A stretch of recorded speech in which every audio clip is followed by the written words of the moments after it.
नमस्कार दोस्तों, थोड़ा द विजन यूट्यूब चैनल पर आप सभी का स्वागत है। मैं एसके सैनी। आइए हम सभी लोग देखते हैं कि आज जो आपका पेपर हुआ है 8 फ़ैब 2026 को, उसमें ये मैथ के क्वेश्चन कैसे पूछे गए हैं, इसका आपको आंसर की जो है आपको दिया जा रहा है। एकदम शुद्ध आंसर की दिया जा रहा है। एकदम शुद्ध आंसर की दिया जा रहा है। इसलिए आप अपने पेपर को मिला सकते हैं। हमारा जो ये बुकलेट है वो डी बुकलेट है, लेकिन आपका जो क्वेश्चन होगा इस क्वेश्चन के अकॉर्डिंग मिला सकते हैं। क्वेश्चन नंबर 1 देखो क्या कर रहा है। क्वेश्चन नंबर 1 कह रहा है कि निम्नलिखित में से कौन सा कथन प्राथमिक कक्षाओं में गणित पाठ्यक्रम के बारे में सबसे कम है। सबसे कम का मतलब होता है गलत। यह आनंदमय होना चाहिए और स्थिर होना चाहिए। ठीक है, जो पाठ्यक्रम हो आनंदमय है। गणित में संबंधों को मदद बनानी चाहिए। गणित के संबंध को बनाने में मदद करना, ये ऑप्शन आपको सबसे कम उपयुक्त है। तो इसका ऑप्शन आएगा सेकंड।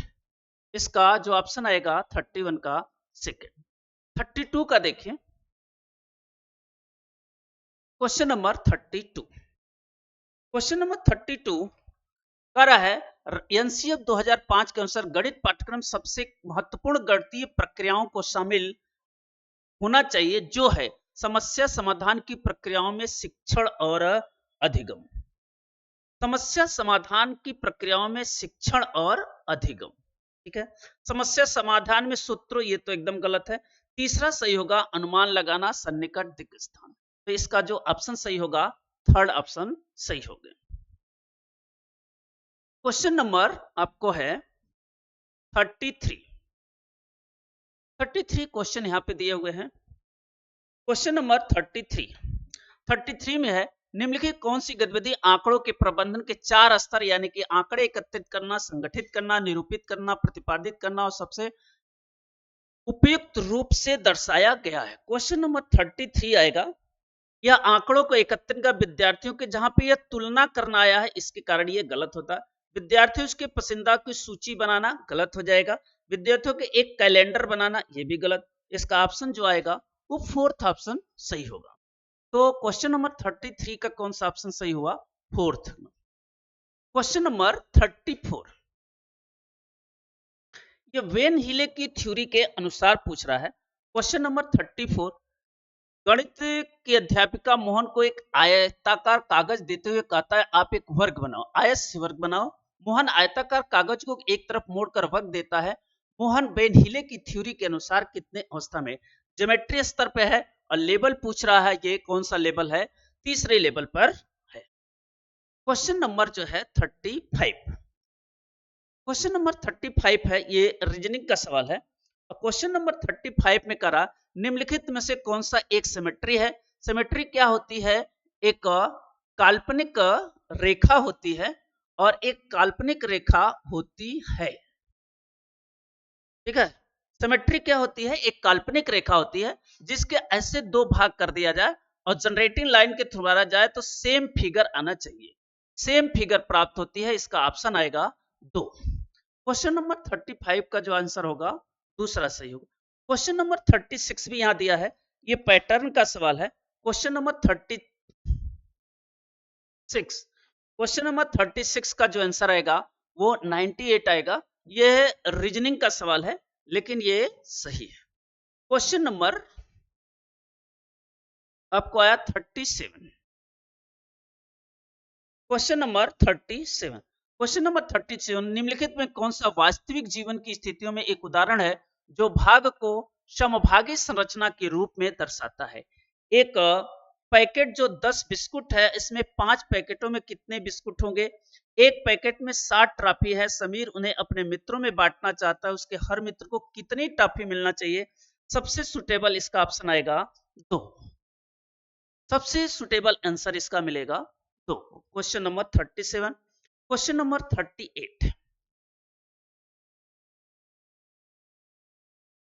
क्वेश्चन नंबर 38 कह रहा है किस भारतीय गणितज्ञ को गेम थ्योरी से संबंधित किया जा सकता है? आर्यभट्टा से किया जाएगा। 38 का फर्स्ट आएगा। 39 का है अंक 8, 2, 7, 0 और 6 के उपयोग कर से 5 अंकों की बनाई जाने वाली सबसे बड़ी और सबसे छोटी संख्याओं का अंतर पूछ रहा है। देखो यहाँ पे 0 है, सबसे आपको छोटी संख्या बनाना है और सबसे बड़ी संख्या बनाना है, इसका आएगा 4th।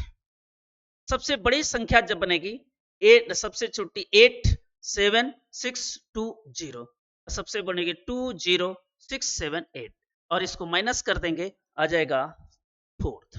इसका ऑप्शन आएगा 4th।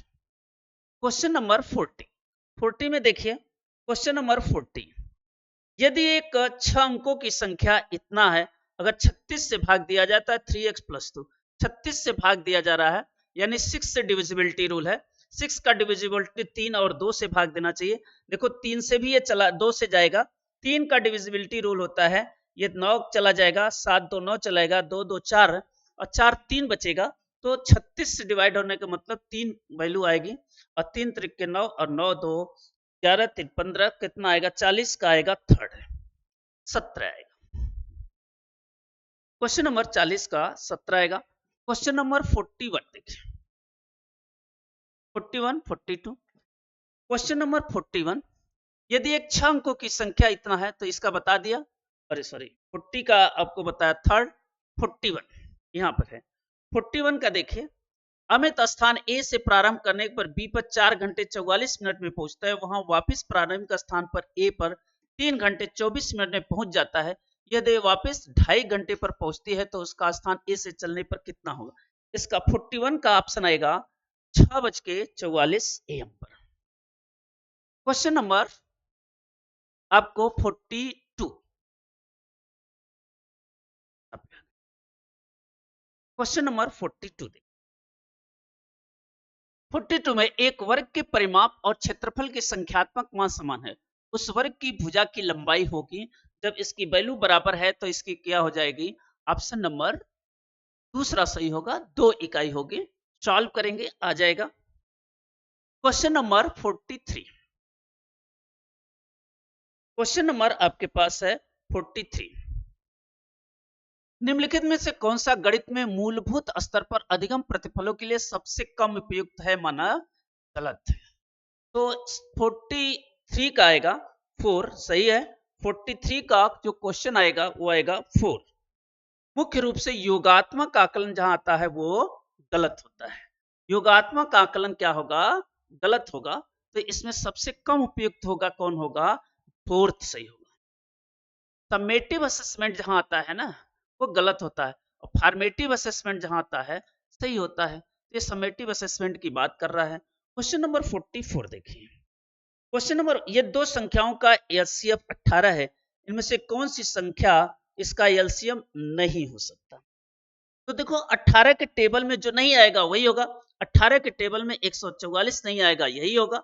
ठीक है, क्योंकि एलसीएम और एचसीएफ का गुणनफल जो है ऑलरेडी जो है इस एलसीएम में एचसीएफ होता है, एचसीएफ प्लस यहाँ पे नंबर होता है, उसी को हम एलसीएम कहते हैं। तो एलसीएम का मल्टीपल होगा, एलसीएम का टेबल आना चाहिए, जिसमें टेबल नहीं आएगा, नहीं पूछ रहा है। 144 12 के टेबल में आता है, 18 के टेबल में नहीं आता, इसलिए इसका ऑप्शन जो हो जाएगा 1।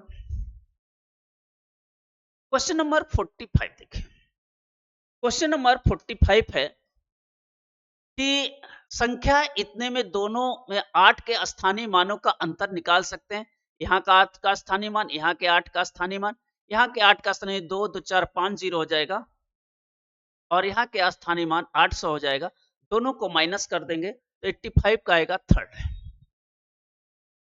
क्वेश्चन है एक आयताकार परिमाप है, उसका 46 देखिए, एक आयताकार परिमाप 410 मीटर है और इसकी लंबाई इतना है, आयत की चौड़ाई बहुत अच्छा है। जो पेरीमीटर होता है वो 2 टाइम लेंथ प्लस ब्रेथ होता है। पेरीमीटर 410 है, 2 लेंथ यह है 123 और प्लस इसका ब्रेथ आपको निकालना है। 2 से कट गया, 2 दूनी 4 0, 2 पचे 10 और 205 में से 123 घटा देंगे। 123 घटाएंगे तो कितना आएगा? 46 का आएगा दूसरा 82, इसका आएगा 82। मैथ का बहुत ही सिंपल सवाल है, थोड़ा सा दिमाग लगाएंगे आपको कार्य हो जाएगा। क्वेश्चन नंबर 47 देखो, फिर पेडागोगी का क्वेश्चन आ गया। क्वेश्चन नंबर 47 का है गणित के कम्युनिकेशन कौशल को बढ़ाया जा सकता है केवल कलन विधि का वर्णन करके। क्वेश्चन नंबर 47, क्वेश्चन नंबर 47 का आपको केवल कलन विधि का वर्णन करके, क्रियाकलापों का संचालन करके, अवधारणात्मक ज्ञान को दे करके गणित में कम्यूटेशनल स्किल बढ़ाना है। तो अवधारणा को ज्ञान करना, अवधारणाओं के क्रियाकलापों को स्पष्ट कर दे, अधिक अभ्यास करके गलत हो जाएगा। कलन विधि से, केवल कलन विधि से भी नहीं बढ़ा सकते, क्रियाकलाप के विधि से, क्रियाकलाप का संचालन करके। कम्युनिकेशन विधि जो बनाना है, जहां पर एक्टिविटी आएगा, कहां पे है एक्टिविटी बेस्ड क्वेश्चन, वो सही होगा। इसका ऑप्शन दूसरा सही होगा, क्रियाकलाप के संचालन करके। क्वेश्चन नंबर 48, क्वेश्चन नंबर जो 48 है, क्वेश्चन नंबर 48, गणित पढ़ाते समय समस्या समाधान की विधि निम्नलिखित में से कौन से चरण शामिल है? गणितीय समस्याओं को प्रस्तुत करना और समाधान के चरणों को निर्देश देना, आदेश देना। ठीक है, ये गलत हो जाएगा, ये तो गलत हो गया।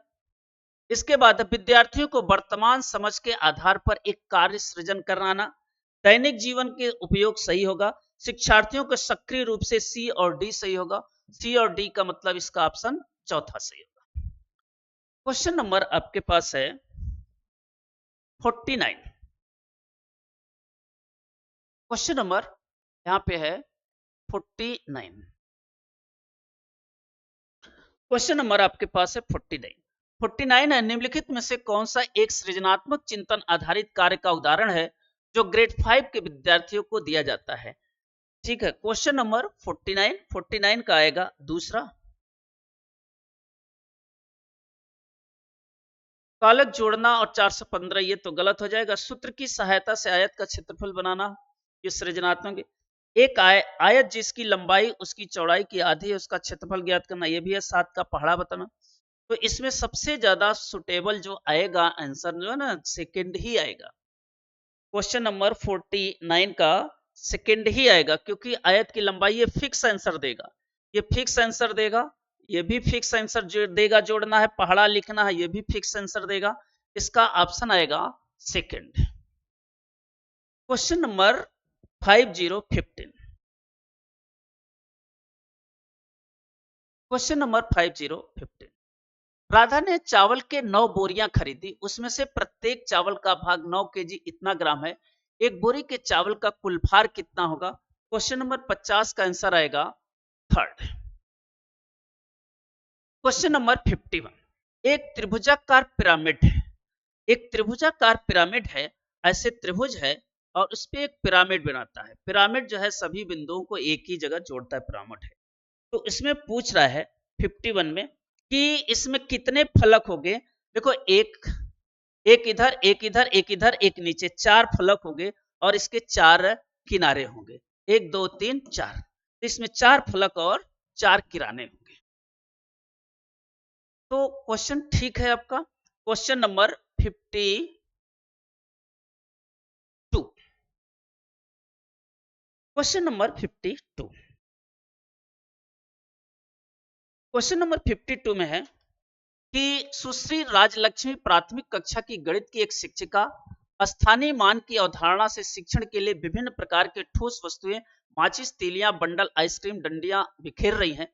इस ब्लॉक में इत्यादि अपना लेकर आती है। निम्नलिखित में से कौन सा जोल्ट पीडेंस सिद्धांत के नियम का उपयोग किया जाता है?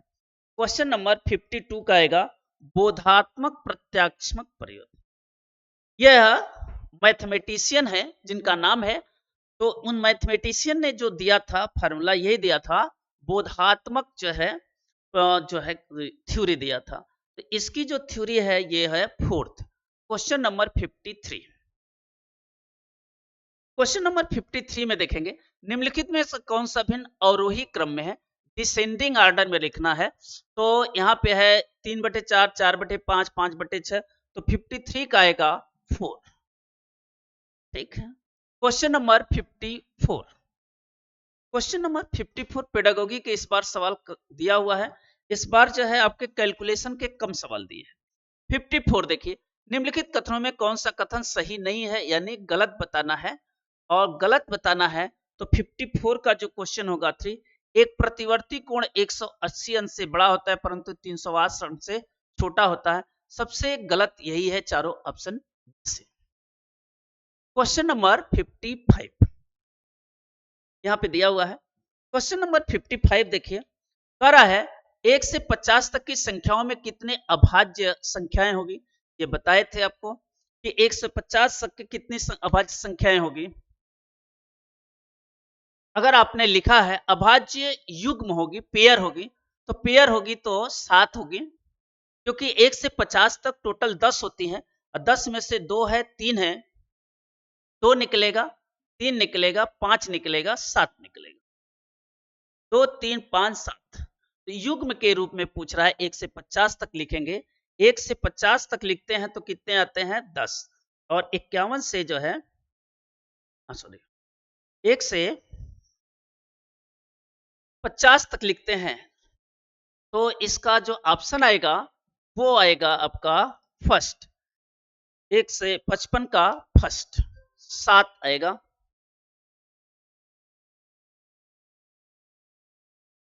क्वेश्चन नंबर 56, क्वेश्चन नंबर 56 देखेंगे। क्वेश्चन नंबर 56 में है, विद्यार्थियों को चित्र लेखन पढ़ाने का मुख्य उद्देश्य क्या है। ड्राइंग कौशल विकसित करना, कक्षा में विद्यार्थियों खाली समय का उपयोग करना, विद्यार्थियों कक्षा में क्रियाकलापों में शामिल करना। 56 का है, रुचिपूर्ण तरीके से आंकड़ों को निरूपण करना। यहाँ पे जहां पर इंटरेस्ट की बात आ रहा है वो ऑप्शन हमेशा सही होगा। हालांकि क्रियाकलाप भी है, लेकिन क्रियाकलाप तभी करेगा जब बच्चे में इंटरेस्ट आएगा। तो सबसे इससे ये भी सही है, ये भी सही है, लेकिन इसमें सबसे ये सवाल इसके अंतर्गत आएगा। तो क्वेश्चन नंबर ये हो गया। क्वेश्चन नंबर 57, क्वेश्चन नंबर 57 का देखिए कि गणितीय कक्षा में विद्यार्थियों द्वारा दी गई त्रुटियों के बारे में निम्नलिखित कौन सा सबसे कम उपयुक्त है। सबसे कम उपयुक्त मतलब गलत, सबसे कम उपयुक्त का मतलब होता है गलत। तो 57 का दोहराई जा सकती है, त्रुटियों को दोहराना सही है। नैदानिक परीक्षा द्वारा पहचानी जा सकती है जो त्रुटियां हैं, बार बार हो सकती है यदि उसकी पहचान न की जाए, सही बात है। अगर उसकी पहचान नहीं की जाए तो बार बार हो सकती है। का वर्णन किया जा सकता है परंतु विश्लेषण नहीं किया जा सकता। विश्लेषण भी किया जा सकता है, ये भी गलत है आपका। सबसे कम उपयुक्त पूछा है नैदानिक परीक्षण यानी diagnosis test. Diagnosis test determine त्रुटियों के बारे में, त्रुटियों के बारे में निम्नलिखित कथनों में कौन सा सबसे उपयुक्त है। अच्छा, त्रुटियों के बारे में तब तो ये नैदानिक परीक्षण आएगा। नैदानिक परीक्षण में क्या होता है, बच्चों की त्रुटियों का पता लगाते हैं, एरर का पता लगाते हैं। इसमें बच्चों को क्या करते हैं, गलतियों का, त्रुटियों का पता लगाते हैं, इसमें त्रुटियों का पता लगाते हैं। तो इसका ऑप्शन आएगा second. Question number 58, question number 58 है, प्राथमिक विद्यालय स्तर पर गणित आकलन का कौन सा एक सबसे महत्वपूर्ण अच्छा है। विद्यार्थियों की बुद्धि का स्तर का निर्धारण करना, अधिगम में रह गई महत्वपूर्ण कमियों का पता लगाना यानी निदानात्मक परीक्षण, उसके अनुसार शिक्षा शास्त्र में संशोधन, निदानात्मक परीक्षण करके उसमें संशोधन करना सही होगा। माध्यमिक और उच्च माध्यमिक की बात नहीं होगा, भविष्य में गणितज्ञों की बात नहीं होगा। इसका सबसे सुटेबल आएगा सेकंड। तो इसका सबसे सुटेबल क्वेश्चन आएगा सेकंड। 59 देखते हैं हम लोग। यहाँ पे कुछ डाटा दिया हुआ है, इस डाटा के आधार पर आपको क्वेश्चन देना है। क्वेश्चन नंबर 59 का जो आंसर आएगा, ये डाटा दिया हुआ है और डाटा के आधार पर आपको क्वेश्चन नंबर 59 पूछ रहा है। यह है क्वेश्चन नंबर 59, ये डाटा दिया हुआ है। अगर डाटा देखेंगे तो क्वेश्चन नंबर 59 का जो आएगा वो आएगा ए बी सी सही है परंतु डी गलत है। भूरी आंखें काले विद्यार्थियों की कुछ संख्या यहाँ पे देखेंगे तो गलत है। क्वेश्चन नंबर 60 लास्ट क्वेश्चन है 6016। क्वेश्चन नंबर 6016, निपुण भारत मिशन किस राज्य में वर्ष के अंत तक ग्रेड थर्ड में मूलभूत अंक ज्ञात करना सुनिश्चित करता है? तो क्वेश्चन नंबर इसका आएगा 2029-30 तक। ये निपुण भारत है। भारत में छोटे बच्चों को हम क्या करते हैं, न्यूमरेसी सिखाते हैं और उसको भाषा सिखाते हैं। तो ये भारत में कब है? 2029 से 30 तक। इसका ऑप्शन 4 हो गया। मूलभूत अंक ज्ञात करना सुनिश्चित किया गया कि 2029-30 तक हम बच्चों को सिखा देंगे।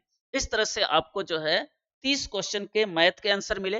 मैथ में इस बार एक नई चीज देखने को मिला कि आपको कैलकुलेशन बेस्ड क्वेश्चन कम दिए थे, पेडागोगी के क्वेश्चन दिए थे, कुछ उसमें रीजनिंग के क्वेश्चन है, कुछ आउट ऑफ क्वेश्चन है जो कभी सिलेबस में नहीं पूछे गए। फिर भी कुल मिलाकर के ठीक है, आप कर सकते हैं। और तब तक हम अगला आपको सेट प्रोवाइड कराते हैं। चलते हैं। थैंक यू, धन्यवाद।